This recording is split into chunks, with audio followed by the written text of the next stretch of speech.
Ada satu yang dia tidak pernah benar-benar kita berani tanyakan kepada diri sendiri. Berapa banyak penderitaan yang sebenarnya berasal dari kenyataan dan berapa banyak yang berasal dari pikiran kita tentang kenyataan itu. Ketika seseorang menolak kita, apakah yang menyakitkan benar-benar penolakannya atau cerita yang langsung kita ciptakan setelahnya? Ketika kita gagal, apakah yang menghancurkan kita adalah kegagalan itu sendiri atau suara di dalam kepala yang terus berkata bahwa kita tidak akan pernah cukup baik? Pertanyaan seperti inilah yang menjadi pintu masuk buku The Power of Now karya Eckhart Tolle, sebuah buku yang tidak menawarkan langkah-langkah menuju kesuksesan, tetapi mengajak kita menyelami sesuatu yang jauh lebih mendasar, yaitu hubungan kita dengan pikiran sendiri. Tolle memulai dengan sebuah gagasan yang cukup mengguncang. Ia mengatakan bahwa sebagian besar manusia hidup tanpa benar-benar menyadari bahwa mereka terus diperintah oleh pikirannya. Pikiran berbicara tanpa henti, mengulang penyesalan tentang masa lalu, membangun kecemasan tentang masa depan, lalu kita menganggap semua suara itu sebagai diri kita sendiri. Padahal menurut Tolle, kita bukanlah pikiran itu. Kita adalah kesadaran yang mampu mengamatinya. Sekilas kalimat ini terdengar abstrak, tetapi jika direnungkan, mungkin kita pernah mengalaminya. Pernahkah kamu menyadari bahwa ada bagian dalam dirimu yang mampu melihat ketika pikiran sedang panik? Ada sesuatu yang menyaksikan kemarahanmu tanpa ikut menjadi kemarahan itu. Ada ruang yang tetap tenang meskipun isi kepalamu sedang sangat berisik. Disitulah letak daya tarik buku ini. Tolle mengajak kita berhenti sejenak dari kebiasaan mengejar kehidupan, lalu mulai benar-benar hadir di dalamnya. Ia berpendapat bahwa sebagian besar penderitaan muncul karena kita jarang benar-benar hidup di saat ini. Kita hidup dalam penyesalan terhadap masa lalu atau dalam ketakutan terhadap masa depan. Akibatnya, hari ini hanya menjadi jembatan menuju hari berikutnya. Kita lupa bahwa hidup sebenarnya selalu berlangsung di momen yang sedang kita jalani sekarang. Pesan ini terasa sangat relevan bagi generasi yang tumbuh di tengah dunia yang bergerak begitu cepat. Kita terbiasa memikirkan target berikutnya bahkan sebelum menikmati pencapaian hari ini. Ketika masih kuliah,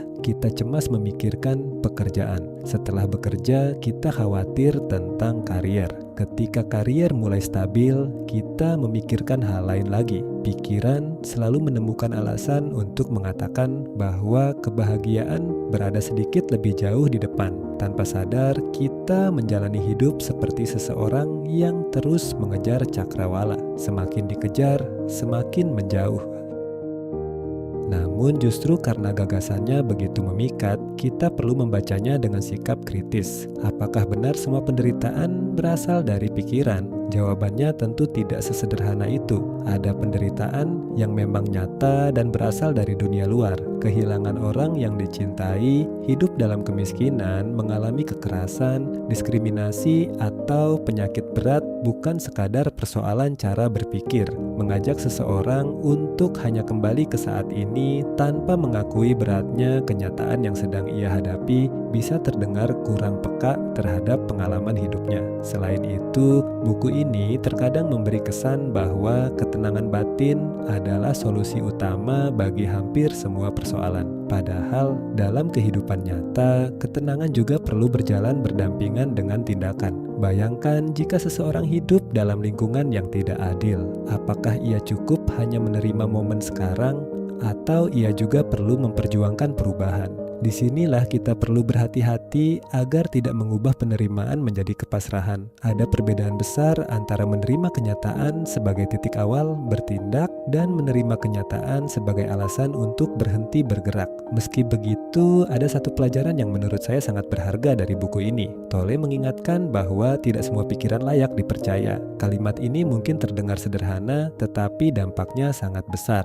Berapa banyak keputusan yang kita sesali karena mempercayai pikiran yang muncul sesaat ketika sedang marah. Berapa banyak mimpi yang kita kubur karena mempercayai suara yang berkata bahwa kita pasti gagal. Pikiran adalah alat yang luar biasa, tetapi bukan berarti setiap isinya adalah kebenaran. Buku ini juga mengajak kita mengenali perbedaan antara berpikir dan menyadari. Kita memang membutuhkan pikiran untuk belajar, bekerja, dan memecahkan masalah. Namun, kita juga membutuhkan kesadaran agar tidak diperbudak oleh pikiran itu sendiri. Ketika dua hal ini berjalan seimbang, kita tidak lagi mudah terseret oleh kecemasan yang belum tentu terjadi atau penyesalan yang sudah tidak mungkin diubah. Pada akhirnya, The Power of Now bukanlah buku yang harus dibaca sebagai kebenaran mutlak. Buku ini lebih tepat dipahami sebagai undangan untuk bereksperimen dengan pengalaman batin kita sendiri. Cobalah berhenti sejenak, dengarkan pikiranmu tanpa langsung mempercayainya.